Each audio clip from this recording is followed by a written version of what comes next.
Good Sunday morning to you, everyone. Welcome to another episode of 10-Minute Kick-Ass Coaching. Again, I'm getting caught up on some episodes. I normally do not do them on the weekend, but I'm a little backed up from this week. And today's episode we're going to talk about is, when is it time to get away from the drawing board? When is it time to get up and say, I've done enough proactive planning, I've done enough thought behind what I'm going to do, I've done enough research behind what I'm going to do. Is it time to take action and go? When is it too early, and when is it too soon, and when is it too late? That's what we're going to talk about in episode number 55 of 10-Minute Kick-Ass Coaching today. When is it time to get up and do it? Well, we're going to use a couple different examples in this particular video podcast today. And let's just say, for instance, you want to launch your business. You don't have anything going on right now. This is a brand new entity. You decide, listen, we'll stay to the coaching or consulting business. I want to be a life coach. I think I've got a lot of valuable information in me.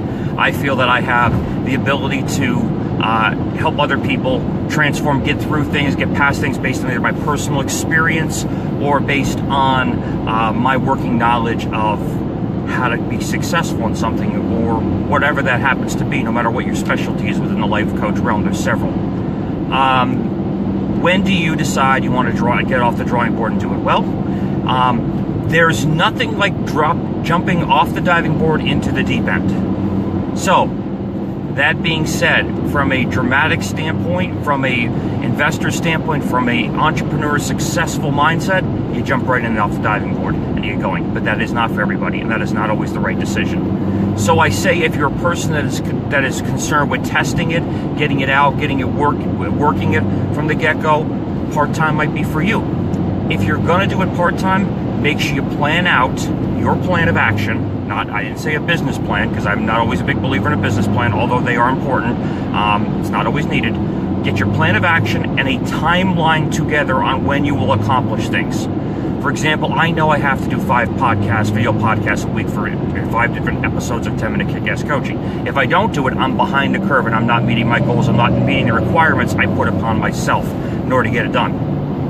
So for that example, it's very, very vitally important that I maintain those goals. So if you're going to start part-time, you're going to have a safety net. That safety net is going to hold you back. It does with everybody. And it's designed to hold you back because it's a safety net. It's a what-if net. It's really what if. What if this doesn't work out? What if that doesn't happen? Where do I go? What do I do if this doesn't succeed? That's a what if. It's a terrible thing to grow a successful business, but it's still a safety net, and you're working within it. If you're single, you have no children, not married, husband, wife, no dependents, then it's a lot easier, and I understand that, versus making the jump at the decision if you're on your own. I can relate to that myself with a new business venture I'm looking into right now that might turn into something. It doesn't make a difference. You have to tread with caution when you're doing that. But the best way to get over that and to get past that is develop that plan of action, put timelines on it, make everything attainable. Don't make it stupid. Don't make it, something that's not possible, even though you think in your mind you can do it. Make it tangible. Make it realistic. And put it down and follow it to the letter. If you're working with a coach or consultant, somebody that's training you, somebody that's mentoring you, somebody that's helping you along, follow what they say, because you're going to develop a program with a good, reputable coach or consultant that is going to develop a timeline. Say, in 8 weeks you need to be here, but in week number 1 you need to accomplish this, week number 2 you need to be able to accomplish this, week number 3 you need to be able to accomplish this. That's where you look at it from a standpoint. If you're going to do something part-time, trackable, attainable, well written out, time-bound. Keyword, time-bound. It's essential to the growth of your business. Again, that's a part-time recipe, and it does work. I'm doing it right now. I have other obligations. I have other things I'm involved with, but I have to do it time-bound because it's a part-time effort for me. Now, the part-time effort is getting busier and busier than one would think, but honestly, sorry about that. But honestly, that would be what I would do to my apologies about that. That would be what I would do in order to make something workable, make something tangible that you can get done, that you can make happen. So I would look at your goals. I would look at what you can do, what you can accomplish, and what you can do in the timelines you've set up and timelines you've set up the parameters. If you're going to go into it full-time, same principle, but your goals, you have nothing else holding you back. So you can make your goals a little bit more aggressive, a little bit more forthcoming, a little bit more risky, so to speak. It's sort of like a full-time investor in a business and a full versus a part-time investor. You're putting all your eggs in a basket. Depends on which baskets they are. They're not always going to be one basket. That's a subject for a totally different episode. But your eggs are going to be different baskets, and you are driving those baskets into where you need to go. Whether that's if you're investing in one product, or you're investing in real estate, you're investing in a medical product, you're investing in a protein product, you're investing in a new business, whatever that happens to be. You can go at it much more aggressively, because that's everything. That you don't have any safety net anymore. That's gone. You might have some savings, but that's really not a safety net. To be honest with you, you can drain it pretty quickly starting a business. So it gets much riskier when you're going it full time. If you truly want to get there the fastest way, that is the fastest way to do it. But you got to make sure everything is lined up correctly and you follow through to implement. If you don't do it, it won't succeed, and you'll go back and say, I tried, but it didn't work out. You didn't try hard enough. It takes time. Nothing's built overnight. I know it myself. I've learned it many, many times throughout my life. That's the way it is.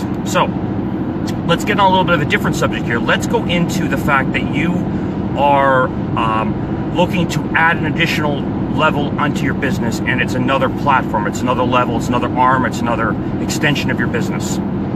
Let's just say you run a very profitable, very good carpet cleaning company. There's a good example of it. You decide you want to add water damage restoration and possibly fire damage restoration to your business. Okay, that's doable. You already have some foundation, you have some parallel equipment, not much. We do have some similarities into it, and there are some things that cross and pollinate into one another. However, the water damage business is completely different than the carpet cleaning business, and many people, unfortunately, learn the hard way. They think it's the same thing, get paid quickly, do the job, done with the job, on to the next job, and you're married to the job much longer than that 2 or 3 hours or 1 hour you might be working for that carpet cleaning client. You're in it for days, and then you're in it for a period of time of warranty of work. So your work is warranted no matter what you do for a period of time. And if you're in this business long term, you have to warrant your work. You can't fix something that you had nothing to do with or isn't your fault. But if you do a repair or you do some mitigation work on the property, mitigation being water, fire, whatever the case happens to be, you're doing some emergency services, or you're putting the house back together afterwards, especially if you're doing the recon and the rebuild onto it, you're responsible for that. You're responsible to make sure that work is done to pristine condition. You're guaranteeing that work, or you're not going to do that work. If you work with an insurance company, you're being referred from an insurance company, they guarantee your work for 5 years, 2 years, whatever that happens to be, on your workmanship itself and on the products and materials. You're responsible for the work you do. And you're guaranteeing your work anyway. I mean, if you're not guaranteeing your work, you're just a fool. You got to have a guarantee in what you do. There's no... I can't even fathom to do business without offering a guarantee. So look at what you're going to add to your business and what's the timeline and how you're going to attain it. You can't sit on the drawing board and say, I want to add water damage, I want to do water damage, I want to do water damage. Get a plan of action. Work with somebody that knows what they're doing, whether it's a coach or consultant, a program like More Floods, I'm a fan of it. Our program, Wet Out Now, works very well. There's a bunch of different programs out there that set parameters for you to build your business upon.